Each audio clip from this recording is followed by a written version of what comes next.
Hey Sanborn community, just my video update for all of you on remote learning, and I wanted to focus my thoughts today on the graduation plans that were released last night to the school board meeting that many of you saw either last night or this morning, because hopefully you watched the video and the constant contact that went out this morning. First of all, I want to thank you for all of you that took the time to send me some feedback. Of course, I knew this was not going to be easy, and you got to put yourself in my seat for a minute. Any plan that I announced today was not going to make half of you excited and happy, unless that plan was that we're going to do everything the same. And of course, we know we can't do that. This has been a difficult time. You know that. I've been talking to you about this for weeks, trying to open up to all of you about the things that we deal with as we're working through this. And the graduation plans were not an easy decision. We had a team of people working through this for weeks, for hours. We studied so many different plans. And you know, that didn't come out in the presentation from last night. All the different people we talked to, the different plans we looked at, we had all kinds of stuff. We had plans with traveling stages going door by door to homes. We had movie theater, drive-in movie theater setups with everybody coming and watching things on screens. We were talking about painting on fields, either at the school or in parks in the communities, and all the pros and cons. There were so many pros and cons. What it boiled down to, folks, is that we had a lot of constraints that we had to meet with any plan that we could select.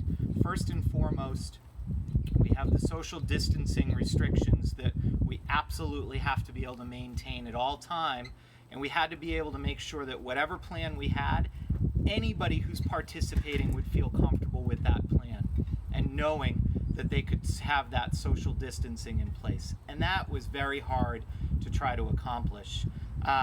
We had plans where we talked about the logistics, the time it would take. We wanted to make sure that we didn't have a plan that would be hours and hours and hours of people sitting or standing or being stuck in a car. So we were very mindful of that. We were also very mindful of trying to make sure that we included pieces in the ceremony that would be fun and exciting and be sort of a harken back to our traditional ceremony. So, you know, we looked at the parade situation. Actually, the first iteration had 3 parades, one in each town, and we realized that there was going to be timing issues with that, logistics issues for every town, and it would be a lot easier if we just did the parade in Kingston and traveled from our old high school to the new high school, just to make it easy for everybody. So that was one example of a concession that we had to make.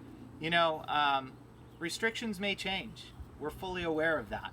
If restrictions change before the ceremony on June 5th, of course we're going to look for some ways to make some modifications. These are important times at the end of your high school career. Seniors, I'm talking to you right now. It pains me to see how much you've lost. Please know that. I'm a parent too.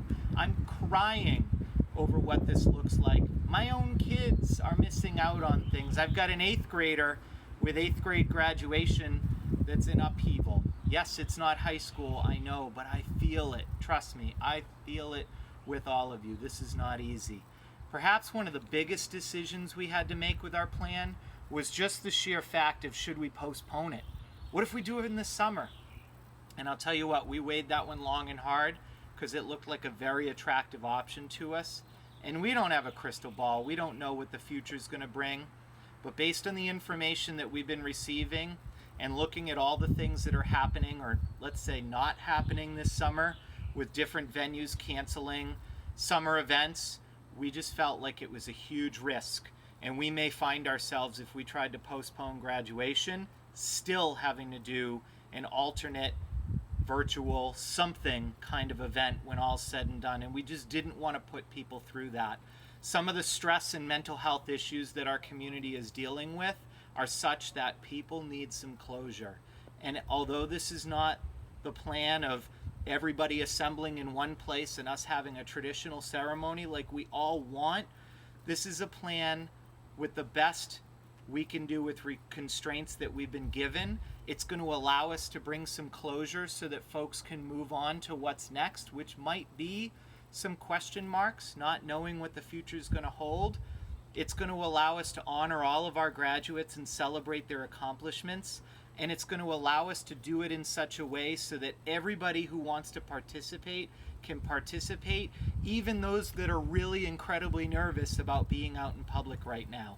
We have to understand that this ceremony represents more than any one of us, but it's part of our collective community. So, thank you for listening to my video update today. I know I rambled, but this is something I'm really passionate about, folks, and I need you to understand from the bottom of my heart how many options we looked at. This was not an easy decision to come to for our team. Thank you for listening, and have a great day, everybody.